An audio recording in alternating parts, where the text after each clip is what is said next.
Les taux de crédit, alors justement, qui ont dopé littéralement le marché, Valérie Valenstein, ces taux de crédit vont-ils continuer à rester bas et comment obtenir les meilleurs taux? Oui, parce qu'aujourd'hui, ce qu'il faut savoir, c'est que quelle que soit la qualité du dossier et la durée du crédit, on emprunte à moins de 2%.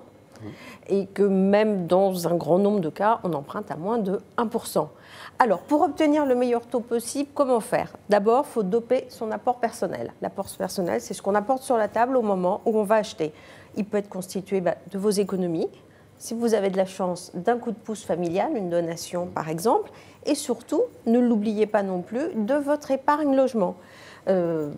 Épargne intéressement, PERCO et autres, ce sont des produits qui peuvent être débloqués pour l'achat d'une résidence principale. Après, il faut aussi faire attention à la gestion de ses comptes. Ça peut paraître un petit peu naïf, mais il faut y penser. Donc on évite les découverts, les dépenses inconsidérées dans les mois qui précèdent sa demande de prêt. On essaie d'arriver avec la meilleure image possible. Oui, il faut rassurer le banquier. On rassure le banquier, voilà, très bien, parce que le banquier est un être un peu inquiet.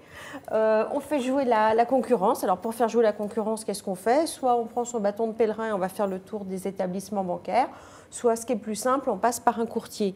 Et c'est le courtier qui vous dénichera le meilleur taux, sachant que les banques, en fonction des moments, ne ciblent pas le même type d'emprunteur. Donc le courtier saura trouver la banque qui, à un moment donné, privilégiera soit les primo-accédants, soit les cadres supérieurs, soit les professions libérales. Ensuite, il faut solliciter tous les prêts, même minimes, les prêts aidés auxquels on peut prétendre. Par exemple, le prêt 1% d'Action Logement si on est salarié. Il peut y avoir aussi des prêts mis en place par les mutuelles, par les collectivités locales. Tous les coups de pouce. Tous les coups de pouce, voilà. Et puis le PTZ, le prêt à taux zéro. Voilà.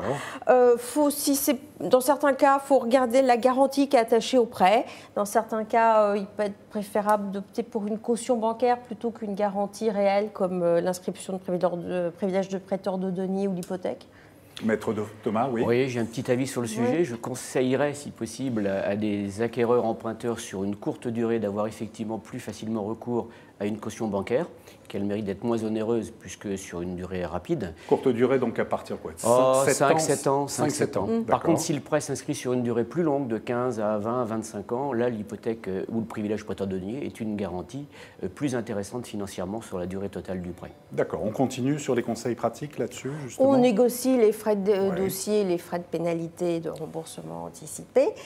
Et puis on négocie aussi son assurance, parce que l'octroi d'un crédit immobilier est toujours conditionné à la souscription d'une assurance qui va protéger l'emprunteur en cas de gros pépins de la vie, décès, invalidité, maladie grave. Alors ce qui se passe, c'est que souvent la banque vous propose son crédit groupe, qui n'est pas forcément le plus intéressant, et vous avez la possibilité de lui proposer, sous certaines conditions, d'ailleurs elle est obligée d'accepter, un contrat individuel. Donc ça, vous pouvez le faire à différents moments, soit au moment où vous souscrivez votre emprunt, soit dans l'année qui suit la souscription de cet emprunt, et peut-être un jour, vous pourrez le faire tous les ans à la date anniversaire du contrat. Alors la question a été posée... Parce que les banques sont furieuses. Les banques sont furieuses, absolument. On attend une décision du Conseil constitutionnel demain. Alors, on n'a pas de chance, mais c'est demain qu'on le saura. Bon. Donc peut-être qu'à partir de demain, on aura la possibilité de résilier tous les ans son assurance emprunteur, comme on peut le faire avec les autres types d'assurance, assurance auto, habitation. Il n'y a que l'assurance emprunteur pour l'instant qui n'est pas concernée par cette faculté de résiliation annuelle. Alors Valérie, chose importante, il faut commenter aussi des tableaux sur l'évolution des taux de crédit immobilier. Alors, où en est-on justement? Comment ça évolue? On va voir l'évolution des taux. Alors c'est une évolution qui est quand même très favorable. Courte durée, donc voilà, sur 7 ans, 10 ans, 12 ans. Voilà, c'est une évolution qui est très favorable à l'emprunteur, puisqu'on s'aperçoit que soit les taux baissent, soit les taux stagnent. Donc pour l'instant, il n'y a pas de remontée des taux. Voilà. Donc on s'aperçoit, sur des courtes durées d'ailleurs, on s'aperçoit qu'il est possible d'emprunter à moins de 1%. Attention, là, ce sont des taux hors assurance. C'est-à-dire que l'assurance, il faut rajouter de 0,20 à 0,30, 0,40% en fonction de votre profil. Ça, c'est pour la courte durée. On peut maintenant montrer... les durées plus longues, voilà. Et même de 20 sur ans, 25 ans. 20 ans, 25 ans, sachant que la moyenne, c'est autour de 17 ans, je crois, de mémoire, des crédits immobiliers. Donc on s'aperçoit que même sur des durées qui sont longues, on emprunte à moins de 2%. Donc on emprunte dans des conditions qui sont aujourd'hui excellente et qui devrait le rester dans les premiers mois de l'année. Alors, est-ce qu'ils ont remonté depuis le début de l'année ou pas, Valérie? Non, ils n'ont pas remonté depuis le début de l'année. Ils sont plutôt en voie de stabilisation. Les courtiers disent qu'il y a eu quelques petites hausses sporadiques dans certains établissements bancaires, mais que ça correspondait plus à des volontés de politique commerciale qu'à une répercussion d'évolution des taux de référence. Voilà. Donc, alors, ceux qui veulent emprunter doivent être rassurés. On va dire, on sera sous la barre psychologique des 2%, les 6 premiers mois de l'année encore? Au moins les 6 premiers mois de l'année. Après, je ne me laisse plus aller à des pronostics parce que ça fait à peu près 12 à 18 mois qu'on dit que les taux vont remonter. Ils ne remontent pas, et tant mieux d'ailleurs pour les emprunteurs. Mais en tout cas, je pense qu'on peut dire sans trop s'avancer que pendant les 6 premiers mois de l'année, les taux vont rester à peu près à ces niveaux. Alors, on a une question de Yanis autour de l'assurance emprunteur. Combien peut-on économiser sur l'assurance emprunteur, effectivement? C'est plusieurs milliers d'euros. Par exemple, vous êtes un trentenaire en bonne santé. Si on vous propose le contrat groupe de la banque, il vous en coûtera entre 0,35 à 0,40% du capital emprunté.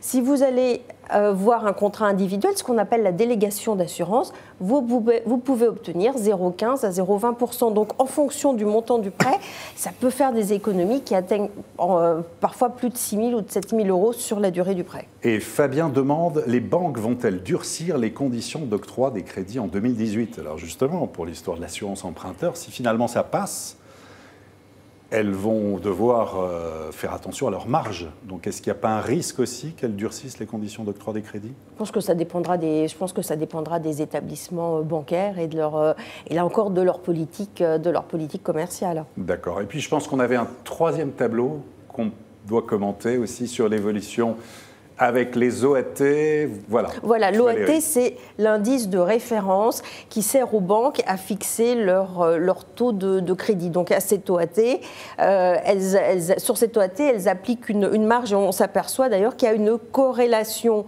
entre l'OAT... On explique OAT? C'est les obligations d'État à 10 ans. D'accord. Voilà, donc c'est un indice long terme. C'est sur des crédits immobiliers qui sont aussi à long terme. Et donc, on s'aperçoit qu'il y a une corrélation entre cet indice, l'OAT, et le taux des crédits immobiliers. Alors, l'OAT commence un tout petit peu à remonter, mais on s'aperçoit que pour l'instant... c'est la courbe jaune. Voilà, c'est la courbe jaune, pardon. Et on s'aperçoit donc qu'à partir de janvier 2018, il y a une légère remontée de l'OAT, mais qui pour le moment n'est pas répercutée par les banques.